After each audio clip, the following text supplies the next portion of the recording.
Good morning, boys and girls. This is Miss DeAngelis again this morning with your skills lesson. I hope you guys all had a great weekend. Let's take a look at what we're going to learn today.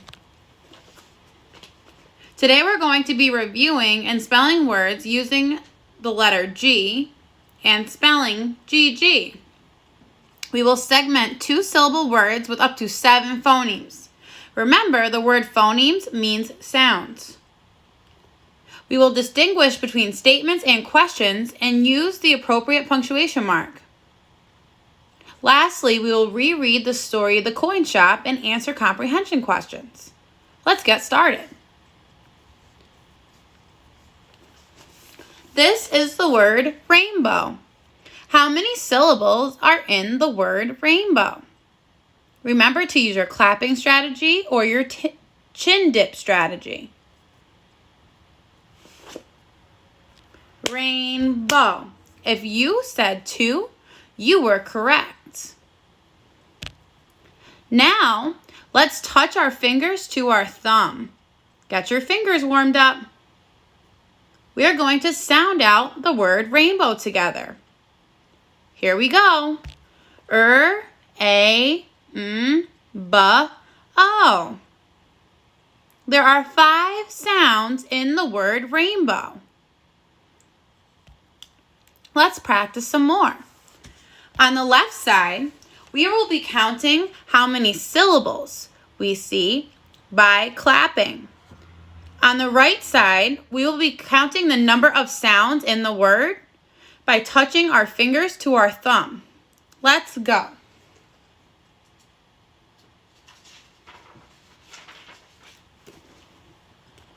Mailbox. How many syllables are in the word mailbox? That's right, 2. Now, let's sound it out together. A, O, B, A, X. Mailbox. How many sounds did you hear in the word mailbox? Great job. There were 6 sounds. On to the next one. Silver. How many syllables are in the word silver? Great job. There are 2 syllables in the word silver. Let's sound it out together. S, I, L, V, R. Silver. How many sounds are in the word silver? Great job, guys. There are 5 sounds in the word silver. Let's move on to the next one. Robber. How many syllables were in the word robber? That's right. There were 2 syllables. Now let's count the number of sounds. A, B, robber. How many sounds were there in the word robber? That's right. There were 4 sounds. Toothpaste. How many syllables were in the word toothpaste? Wow, you guys are too good. You're right. There were 2 syllables in the word toothpaste. Now let's sound it out together. T, U, P, A, S, T. Toothpaste. How many sounds did you hear in the word toothpaste? That's right. There were 7 sounds. Okay, last one. Starfish. How many syllables were in the word starfish? That's right, 2. Now let's sound it out together. S, T, R, F, I, Sh. Starfish. How many sounds did you hear in the word starfish? Great job. There are 6 sounds in the word starfish. Give yourself a round of applause.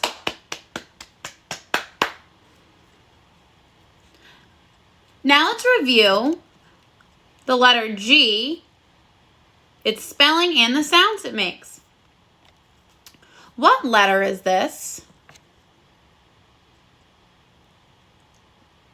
Ding! You're correct if you said it was the letter G. What sound does the letter G make? That's right. G says G. Say it with me. G says G. If we look at our flashcard for G on the power bar, do you see how big it is? Yeah, that's right. That's because you hear G say G often. And it uses the spelling very, very often. Now let's look at our other flashcard. You see G, G. GG is a letter team. What does it mean if it's a letter team? Right, that it only makes one sound. Do you see the little line on the power bar there? That means that you don't see GG spelling very often. Let's see some words.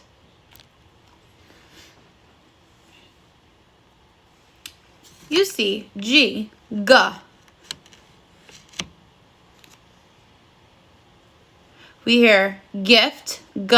The G sound is in the beginning of the word. We see get, G.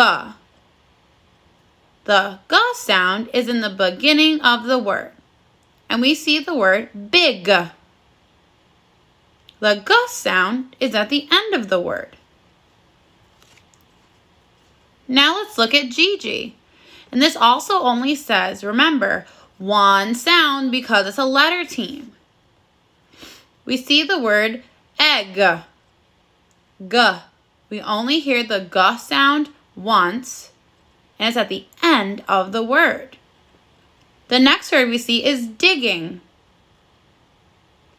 We hear the G sound in the middle using two G's, and the G sound at the end using one. And the last word is the word hugged. You hear the G sound in the middle of the word. Great job, guys. Now, let's practice applying correct punctuation marks. I'm going to read something to you, and I want you to touch your head if it's a question and touch your nose if it's a statement.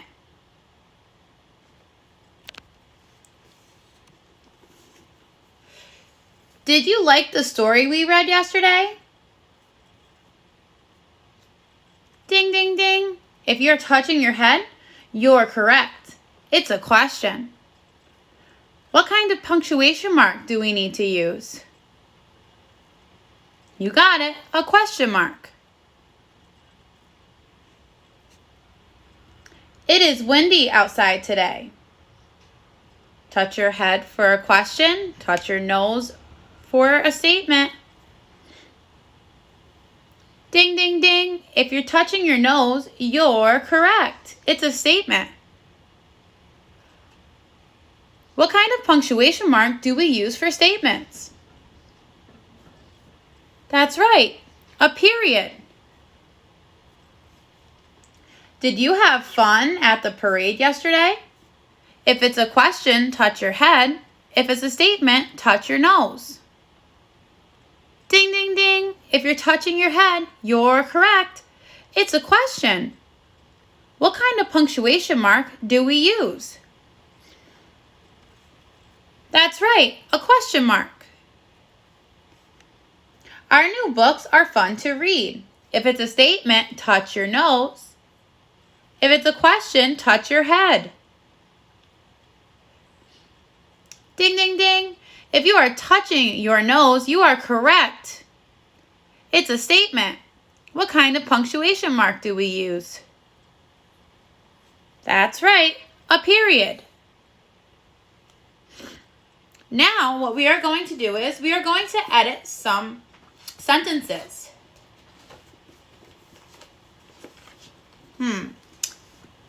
This This says, Nan drove us to the coin shop. What is wrong with the beginning of this sentence? That's right. The N needs to be a capital because it's the beginning of your sentence and it's someone's name. What kind of punctuation mark do we need to use? That's right, a period, because it is a statement. Once you have corrected this, write it on the line. Do not have coins in that cave. What is wrong with that sentence? That's right. The A needs to be uppercase because it's the beginning of a sentence. What kind of punctuation mark do we use? That's right, a question mark because it's a question. Make sure you write your corrected sentence on the line. Don't have any floating letters. Jack said that he could sell the coin. What's wrong with this sentence? Right. Jack needs to have a capital J because it's a name and it's the beginning of a sentence. What kind of punctuation mark do we use? That's right, a period. Nan drove us to the coin shop. The man in the coin shop was a pal of hers. His name was Jack. Jack, Nan said, this is Kate Skipper. I'm Kate's Nan. She's out here for the summer. We went for a hike and Kate found a coin in a cave. Well, Miss Skipper, Jack said, let's have a look at it. I handed him the coin. Jack set it under a looking glass and switched on a lamp. Let's see, he said. It's got some scratches on it, but I can tell it's a Spanish coin. It's made of silver, too. When was it made? Asked Nan. There's no date on the coin, said Jack. But I'll bet it dates back to the 1600s. The Spanish minted a big batch of coins like this one back then. Goodness, said Nan. Is that a long time back in the past? I asked. Yes, said Jack. Let me run and fetch my book on Spanish coins. When Jack came back, he said, there's just one thing I need you to tell me, Miss Skipper. What's that? I asked. Are there a lot of coins like this one in the cave? No, I said. We found just this one. That's a shame, Jack said. Why? I asked. If there were a lot of coins, you and your Nan would be rich, said Jack. I could sell a coin like this for $300. $300, said Nan. Jack nodded. Yippee, I shouted. I'm rich. Now let's answer some comprehension questions. What is the coin that Kate found made out of? The coin is made of silver. What sort of coin is it?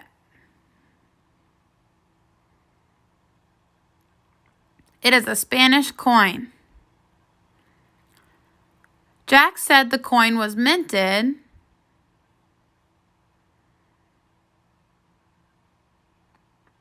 in the 1600s. Should Kate keep or sell the coin? Why? On this question, I started it for you, but you are open to write about your own opinion.